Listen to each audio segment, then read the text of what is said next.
రంజిత్ రెడ్డి గారు BRS party నుండి కాంగ్రెస్ పార్టీకి చేరడం అది మీరు ఎంతవరకు సమర్థిస్తారు? రంజిత్ రెడ్డి గారు అంటే ఈ ప్రాంతాల్లో కొద్దిగా చేసిండు.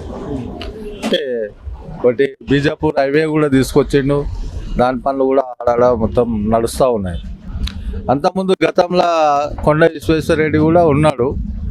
కానీ ఆయన ఎవరితోటి కలిసినా అది లేదు, ఎక్కడ కూడా ఏం పనులు చేసిన దాఖలు కూడా ఎవరికి ఏం కనిపించలేదు. కొన్ని వంతెనలు కానీ అవి కానీ రంజిత్ రెడ్డి కొద్దిగా బాగానే చేసినట్టు అది ఉంది. ఒక దిక్కు బీఆర్ఎస్ నుంచి మన రంజిత్ రెడ్డి గారు బీఆర్ఎస్ లోకి వెళ్ళారు, బీఆర్ఎస్ నుంచి కాంగ్రెస్ లోకి వెళ్ళారు.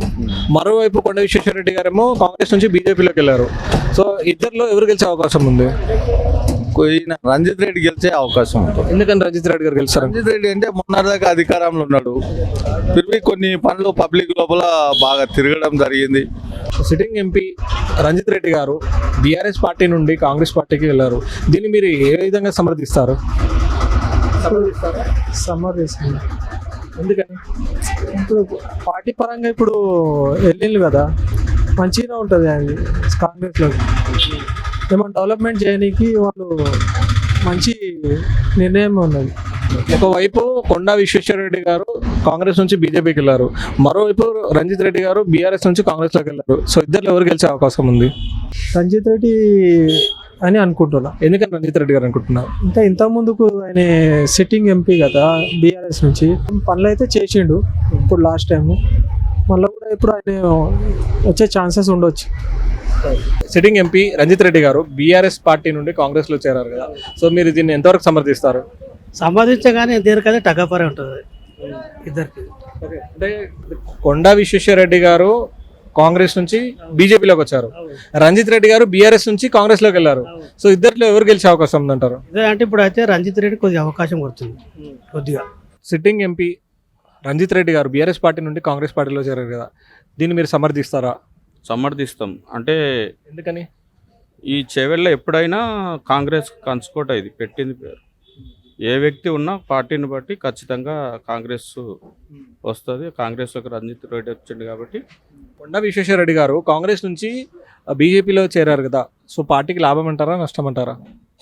ఆయన ఏ పార్టీలో ఉన్నా అంతే, ప్రజలు అంతా యాక్సెప్ట్ చేయట్లేదు. ఎందుకంటే కాంగ్రెస్లో ఉన్నాడు, బీఆర్ఎస్లో ఉన్నాడు, బీజేపీలోకి ఉన్నాడు. కానీ ఇక్కడ కాంగ్రెస్కు మాత్రం ఆయన ఉన్నప్పుడు కూడా ఎప్పుడైనా కాంగ్రెస్కి పడుతుంది. కొండా విశ్వేశ్వరరెడ్డి గారు కాంగ్రెస్ నుంచి బీజేపీలోకి వెళ్ళారు, ఇంకోవైపు బీఆర్ఎస్కి మన బీఆర్ఎస్ నుండి రంజిత్ రెడ్డి గారు కాంగ్రెస్లో చేరారు. సో ఇద్దట్లో ఎవరు గెలిచే అవకాశం ఉందంటారా? రంజిత్ రెడ్డి గెలుస్తారు. సిట్టింగ్ ఎంపీ రంజిత్ రెడ్డి గారు బీఆర్ఎస్ నుంచి కాంగ్రెస్లో చేరడం మీరు సమర్థిస్తారా? సమర్థిస్తాం. ఎందుకని? ఇప్పుడు ఉన్నాయని పార్టీలు ఉంది కాబట్టి ఆయన పోయింది కష్టం. ఆయన ఎవరు రంజిత్ రెడ్డి మా దగ్గర కొంచెం మేము పోయిన పనులన్నీ బాగానే చేసినాం. మేము ఎక్కడ పోయినా ఎంత దూరం పోయినా కానీ కాదనకుండా మాకు వర్క్ ఇచ్చి పనులు చేసినాం మాకు పోతే, అందుకని సమర్థిస్తాం. సో కొండా విశ్వేశ్వరరెడ్డి గారు బీజేపీ కాంగ్రెస్ నుంచి బీజేపీలో చేరారు. సో ఇది పార్టీకి లాభం అంటారా నష్టం అంటారా? మా పార్టీకి అది కాంగ్రెస్ పార్టీకి లాభమే. ఆయన పోయింది ఏమి చేయడు, ఆయన చేసింది ఏమి లేదు. ఆడ మేము ఎవరైనా ఏదన్నా ప్రాబ్లం పోతే ఏం సమర్థించాడు. ఆయన పోతే మాకు తెలియదు అంటాడు, ఇక్కడ చెప్తాడు, అక్కడ మాకు ఎవరిని చెప్పాడు. ఒకవైపు ఈ రంజిత్ రెడ్డి గారు బీఆర్ఎస్ నుంచి కాంగ్రెస్ చేరారు, మరోవైపు కొండా విశ్వేశ్వరరెడ్డి గారు కాంగ్రెస్ నుంచి బీజేపీలో చేరారు. సో ఇది ఇద్దరిలో ఎవరు గెలుస్తారంటారు? రంజిత్ రెడ్డి గెలుస్తాడు. ఎందుకని రంజిత్ రెడ్డి గారు? సర్వేల ప్రకారం మేము పోయినా ప్రతి ఒక్కరు ఎవరు చిన్న పిల్లగాడు పోయినా కానీ ఆయన సమర్థిస్తాడు, పిలుచుకొని దగ్గర పిలుచుకొని మాట్లాడతాడు. అది కాదు ఇది కాకుండా మాట్లాడతాడు. మాట్లాడి సరే ఏదైనా పని చేయాలనుకుంటే సరే చేద్దామో చేద్దాం. దానికి ఏదో మేము మొన్ననే పోయినాం మా ఊరు నుంచి. మా బ్లడ్ క్యాన్సర్ వచ్చిన పిల్లగాని దగ్గర పోతే 4 లక్షల రూపాయలు చెక్ ఇచ్చారు మాకు. మళ్ళీ మా కొడుకు గురించి పోతే 2 లక్షలు ఇచ్చారు మాకు. అందుకని మేము ఏమంటే పోయిన వాళ్ళకి బాధ ఉన్న వాళ్ళకు వ్యక్తిగత సమర్థించి పంపిస్తాడు. చెప్పండి. రంజిత్ రెడ్డి ఎంపీ అయిన తర్వాత మా కొత్త గ్రామ పంచాయతీ గుల్లగూడెం, ఆయన మాకు గుల్లగూడానికి 80 లక్షల పని ఇచ్చిందంటే ఫస్ట్ టైం మేము ఎంపీకి ఎలక్షన్లో కాంటాక్ట్ చేసినాం, ఆయనకే ఇప్పించినాము. అంత తిప్పలవాటు చేసినందుకు ఆయన మా గుల్లగూడెం గురించి మంచిగా చేసిండు. మాకు 80 లక్షల పని చేసుకోమంటే ఫస్ట్ టైం ఏ రాజకీయ నాయకుడికి మాకు చేయలేడు అంత పని. కాబట్టి ఆయన ఎంపీగా ఏ పార్టీ నుంచి నిలబడని అని మేము మాత్రం ఆయనకి వేద్దామని ఫిక్స్లో అందరు మా గుల్లగూడెం నుంచి అందరూ మైండ్లో ఫిక్స్ అయ్యారు. Thank you. Present sitting MP Ranjith Reddy గారు బీఆర్ఎస్ నుండి కాంగ్రెస్ పార్టీకి వెళ్ళారు. సో అది మీరు ఎంతవరకు సమర్థిస్తారా మీరు? సమర్థిస్తున్నాం. ఎందుకని? ఎందుకంటే ఆయన ఇప్పటిదాకా సిట్టింగ్ ఎంపీ ఉండే మంచి పనులు చేసిండు అన్ని.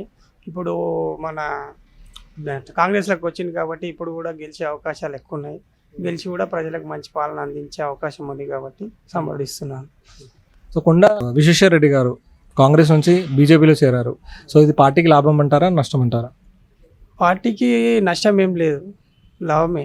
ఎందుకంటే ఆయన ఉన్నా కానీ అంతంతనే ఉండే.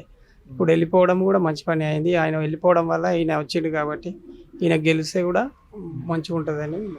ఒకవైపు రంజిత్ రెడ్డి గారు కాంగ్రెస్ నుంచి బీఆర్ఎస్ నుంచి కాంగ్రెస్కి వెళ్ళారు. మరోవైపు కొండ విశ్వేశ్వరరెడ్డి గారు కాంగ్రెస్ నుంచి బీజేపీలో చేరారు. సో ఇద్దరిలో ఎవరు గెలిచే అవకాశం ఉందంటారు? రంజిత్ రెడ్డి గెలిచే అవకాశం ఉంది. ఎందుకని రంజిత్ రెడ్డి గారు? రంజిత్ రెడ్డి ప్రజెంట్ అది సిట్టింగ్ ఎంపీ కాబట్టి ఇప్పుడు కూడా మంచి పనులు చేసిండు సిట్టింగ్ ఎంపీ ఉన్నప్పుడు. ఇప్పుడు కూడా గెలిస్తే మంచి చేస్తాడని మన నియోజకవర్గానికి తెలుసు కాబట్టి ఆయనకే ఎక్కువ ఓట్ల పడే అవకాశం ఎక్కువ ఉంది.